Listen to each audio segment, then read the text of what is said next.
Hello students, मैं गुंजन आप लोगों की फैशन थ्योरी की टीचर।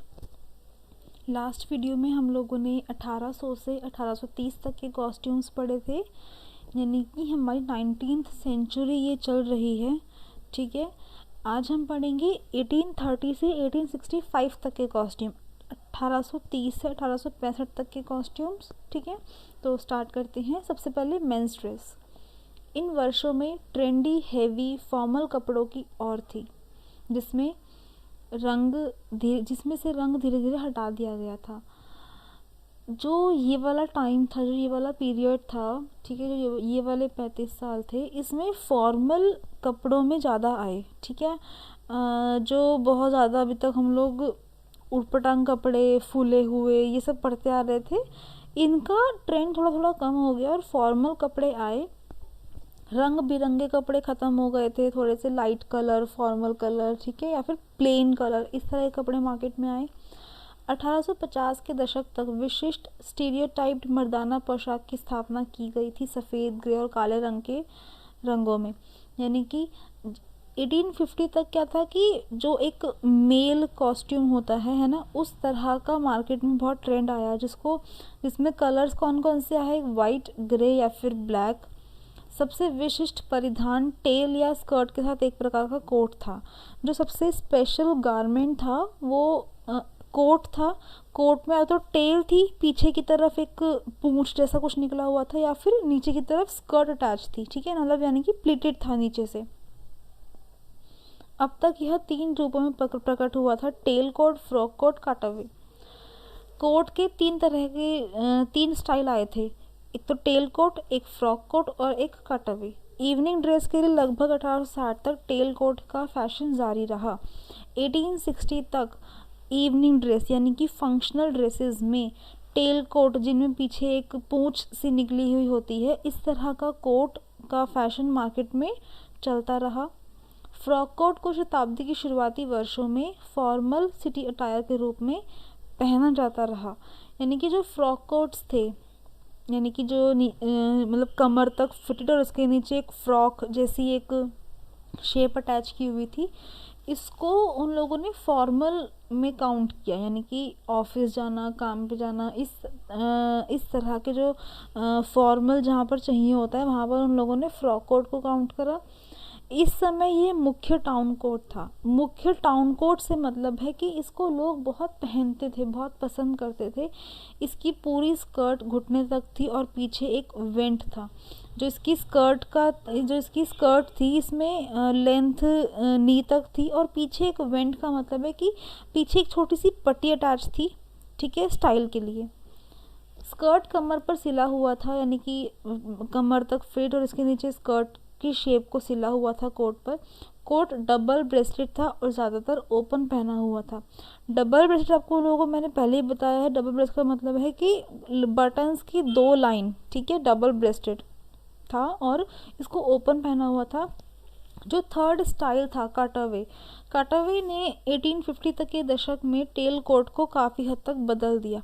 1850 तक तो टेल कोट मार्केट में रहा, जैसे हमने पढ़ा भी है, अभी पीछे यहाँ पर लिखा है कि 1860 तक टेल कोट रहे फैशन में।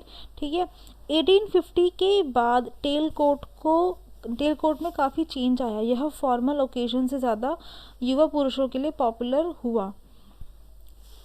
इसको ओकेजन पे तो पहनते ही थे, लेकिन उससे ज़्यादा इस कोट को यंगस्टर्स ने बहुत अपनाया। ठीक है, यह सिंगल ब्रेस्टेड था। जो टेल कोट अभी तक हम पढ़ रहे थे, जो कि अब कटअवे में चेंज हो गया था। कटअवे क्या था, सिंगल ब्रेस्टेड था। ठीक है, इसके ऊपर हम लोगों ने डबल ब्रेस्टेड कोट पढ़ा, लेकिन कटअवे कोट सिंगल ब्रेस्टेड था। इसके बाद पैंटालून्स यानी कि पैंट्स अब ट्राउज़र बन गए थे। ठीक है, इन पैंट्स की जगह ट्राउज़र्स ने ले ली, जो थोड़े बहुत फिटिंग के थे, क्योंकि पैंट्स बहुत ढीले ढाले से ये लोग पहनते थे, बिल्कुल लटकते हुए पहनते थे, उसको बेल्ट से ऊपर अटैच करते थे। लेकिन पैंटालून्स की जगह ट्राउज़र मार्केट में आ गए, जो थोड़े से फिटेड थे। ठीक है, वे या तो कलर और मटेरियल में कोट से मेल खाते थे, या ग्रे रंग के सादे या धारीदार थे। या तो जो कोट जिस कलर का पहना हुआ था उस कलर से मैचिंग का पैंट पहनते थे, मैचिंग का ट्राउज़र पहनते थे, या फिर अगर मैचिंग का ट्राउज़र नहीं है तो वो ग्रे कलर के सिंपल ट्राउज़र होते थे, या फिर उनके ऊपर बस एक लाइंस बनी हुई थी ऐसे सीधी सीधी। वेस्ट कोट आमतौर पर हल्के रंग या सफ़ेद रंग का होता था।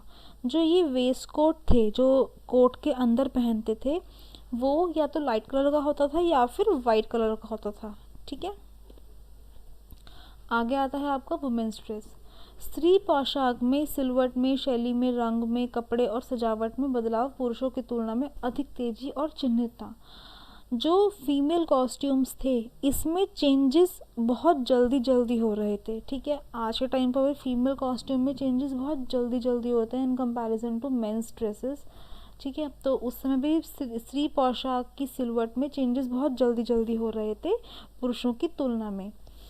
1830 के और 1860 के दशक की पोशाक के बीच काफ़ी अंतर है। जो 1830 के कॉस्ट्यूम थे और जो 1860 के कॉस्ट्यूम थे उन दोनों में बहुत डिफरेंस है। ठीक है, 30 साल में ही फीमेल कॉस्ट्यूम में काफ़ी चेंज आ गया था, जबकि इससे पहले जो हम अभी तक पढ़ते आ रहे थे हम पूरी पूरी एक सदी में एक ही गारमेंट पढ़ रहे हैं, लेकिन जैसे जैसे टाइम बढ़ा चेंजेस बहुत जल्दी जल्दी होते गए। 1850 के दशक की पोशाक पर प्रतिधात्मक कॉर्सेट और क्रिनोलिन स्कर्ट का प्रभुत्व था जो इसका सेंटर फोकस था। 1850 का जो दशक था, जो ये 10 साल थे, इस टाइम पर ड्रेसेस में कोर्सेट बहुत पहना उन लोगों ने, और क्रिनोलाइन स्कर्ट यानी कि जो नीचे फ्रेम होता है, फ्रेम को क्रिनोलाइन स्कर्ट बोलते हैं, उस फ्रेम को बहुत ज़्यादा उसको बहुत फोकस में रखा। इस दशक के दौरान इस स्कर्ट का गोलाकार रूप अकस्मात बढ़ा। इस दशक में जो ये स्कर्ट थी ये और ज़्यादा राउंड हो गई, एकदम से ही महिलाओं ने इसको बहुत ज़्यादा ही राउंड, बहुत ज़्यादा फूला हुआ पहनना शुरू कर दिया। गाउन की चोली को फिट और प्लेन किया गया था, जो एक छोटे कॉलर द्वारा तैयार हाई नेकलाइन को सेंटर फ्रंट में बटन किया गया था। गाउन की जो ये चोली थी, ठीक है, ये प्लेन थी और बिल्कुल बैंड कॉलर जैसे होता है हमारा, ऊपर तक गला और उसके ऊपर बैंड कॉलर। ठीक है, बैंड कॉलर टाइप का कॉलर था इसमें, और सेंटर फ्रंट में बटन यानी कि आगे की तरफ इसमें बटन लगे हुए थे। पैगोडा आस्तीन नीचे फुल फैशन में थे।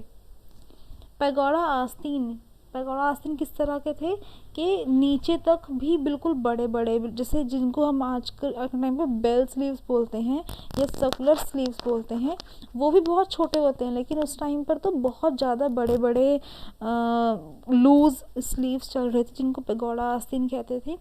दशक के अंत में एनिलाइन डाइज पेश किए गए थे और कपड़े बड़े पैमाने पर विविध थे। इस दशक के अंत में ना डाइज, एनिलाइन डाइज यानी कि कुछ केमिकल वाले डाइज मार्केट में आए, उनका इनोवेशन हुआ, जिसकी वजह से कपड़ों पे बहुत ज़्यादा डिफरेंसेस आए। ठीक है, कपड़ों में कलर्स की वजह से बहुत ज़्यादा चेंजेस आए। इसके विपरीत इवनिंग गाउन में लो, ब्रॉड, ऑफ शोल्डर नेकलाइन और छोटे पफ वाले स्लीव्स थे। इसके अलावा और क्या था कि जो इवनिंग गाउन थे, जो पार्टी वेयर गाउन थे, ठीक है, उनमें नेक, जैसे हम लोगों ने डे वेयर में पढ़ा कि नेकलाइन बिल्कुल ऊपर तक थे, लेकिन इवनिंग गाउन में नेकलाइन बहुत लो यानी कि डीप थे, ब्रॉड बहुत चौड़े चौड़े थे, और ऑफ शोल्डर नेकलाइन थे, यानी कि आप लोगों को पता ही है कि ऑफ शोल्डर क्या होता है, कि उसमें शोल्डर्स नहीं होते। ठीक है, और छोटे पफ वाले स्लीव्स थे।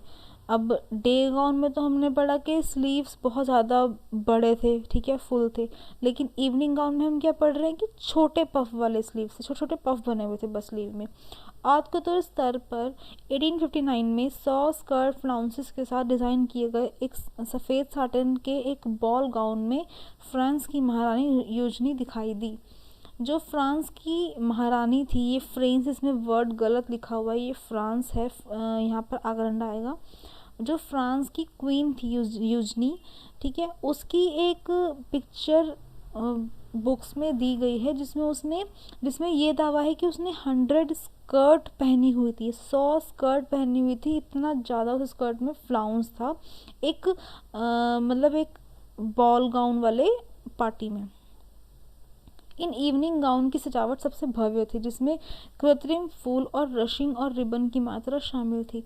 जो ये इवनिंग गाउन्स थे, इनकी डेकोरेशन बहुत ज़्यादा भव्य, बहुत बड़ी बड़ी थी, ठीक है, जिसमें कृत्रिम फूल यानी कि फूलों की सजावट की गई थी, उसमें बहुत ऐसे डिफ़िकल्ट से फूल, और रशिंग और रिबन की मात्रा शामिल थी। रशिंग क्या होता है, अगर आप लोगों ने कुछ हिस्टोरिकल, अगर आप लोगों को डिज़ाइंस याद हों, तो उनकी ना ऊपर वाली स्कर्ट में ऐसे जैसे एक ऊपर की तरफ इलास्टिक वाला डिज़ाइन होता है, मतलब नीचे से स्कैलप शेप होती है और ऊपर ऊपर इलास्टिक की तरह ना गैदर से बने हुए होते हैं। मैं आप लोगों को क्लास में उसकी इमेज दिखा भी दूंगी, इसको रशिंग बोलते हैं। तो रशिंग और रिबन की मात्रा शामिल थी, यानी कि उन गाउन्स के ऊपर रशिंग और रिबन से डेकोरेशन की गई थी, ठीक है। दस्ताने हमेशा घर पर भी पहने जाते थे। ग्लव्स वो लोग 24 आवर्स पहनते थे, चाहे घर में हो, चाहे बाहर हो, चाहे किसी पार्टी में हो, चाहे काम पर हो, वो लोग ग्लव्स पहनते थे। दिन के दस्ताने शॉर्ट थे, शाम वाले कम से कम कोहनी तक थे। जो उनके दिन के यानी कि जो दिन में पहने वाले दस्ताने थे वो तो छोटे थे, यानी कि हथेली तक हो गया, लेकिन शाम वाले यानी कि इवनिंग में, यानी कि पार्टीज़ में पहनने के लिए जो ग्लव्स थे वो कम से कम कोहनी तक तो थे ही, कोहनी के ऊपर भी हो सकते थे। छाते और फर मफ को भी कैरी किया जाता था। आभूषणों को व्यापक रूप से पहना जाता था, विशेष रूप से शेल और सोने के लॉकेट। ज्वेलरीज वो लोग बहुत पहनते थे, स्पेशली शेल्स की ज्वेलरी और गोल्ड के लॉकेट्स। छोटे इत्र की बोतलों को अपने पास वो लोग रखते थे खुशबू के लिए, ये इनकी परमानेंट एक्सेसरीज थी। छोटी इत्र की बॉटल्स, इनके अलावा मफ, फर वाले और छाते, ठीक है, और ग्लव्स, ये इनकी एक्सेसरीज थी। तो आज के लिए इतना ही, ठीक है। इसके बाद का हम इसके नेक्स्ट वीडियो में पढ़ेंगे, ठीक है। Thank you.